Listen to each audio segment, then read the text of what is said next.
Frank Robinson, 19 years old. His friends called him Frank. He'd earned the nickname. He always drove too fast, and that's what caused the accident.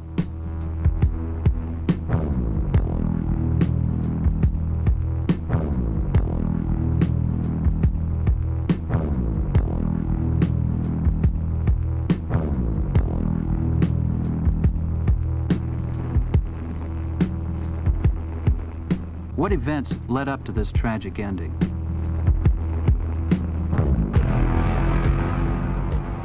I'm a traffic investigator, and it's my job to uncover the answers to these questions. Besides, I knew him personally, and I liked him. I called on his father first. Frank Robinson was very cooperative and gave me a frank account of his son's driving history. Before Frank got his own car, Mr. Robinson told me, father and son had frank arguments about who was going to use the family car.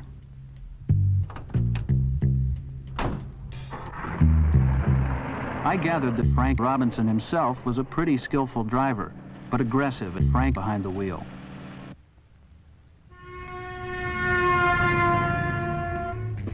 Probably he kept his good driving record only through luck and the courtesy of other more sensible drivers. I wondered how many of Tom's earliest attitudes toward driving and taking chances might have come from watching his own father, Frank.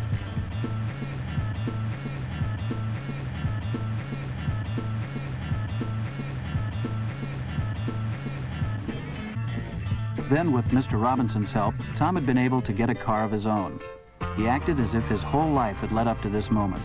I remember I felt pretty much the same way about my first car.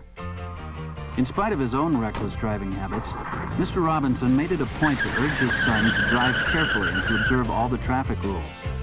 First thing, Tom took the shortcut over the hills to his girlfriend's house to show her the new car. Frank appeared in traffic court once on a speeding ticket.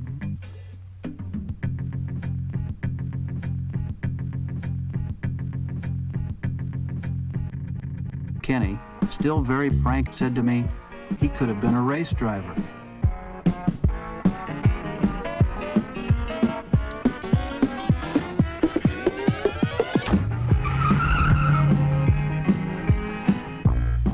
It was pretty clear that this obvious hero worship from his younger brother must have been important to Tom. Certainly it helped to boost his own conviction that he was a skillful driver.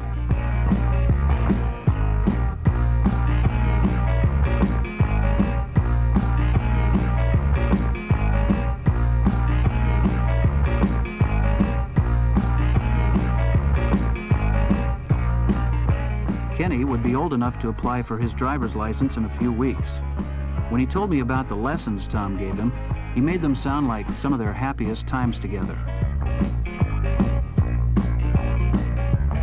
I learned that he was popular with his fellow students, although he wasn't particularly active in school affairs.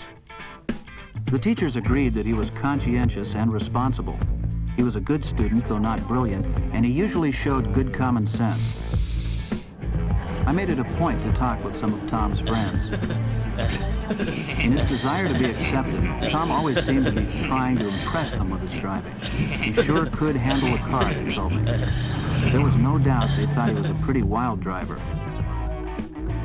Once Tom found that he'd earned his friends' admiration, he was anxious to keep up his reputation for fast driving. And his reckless speeding continued. His confidence in his own skill at the wheel increased, and he grew more and more impatient with anyone who got in his way. He took more chances than ever.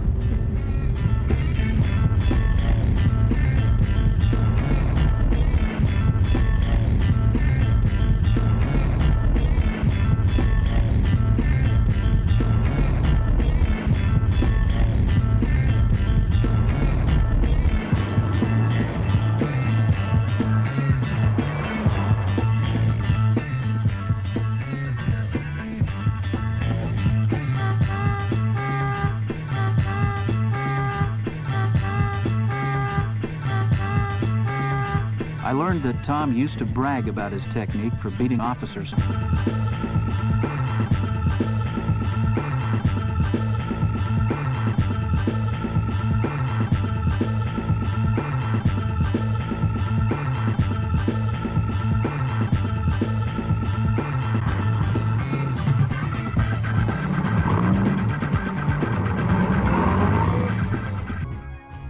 Then, the following day, Tom drove Carol home after school and headed over the hills again on his way to work.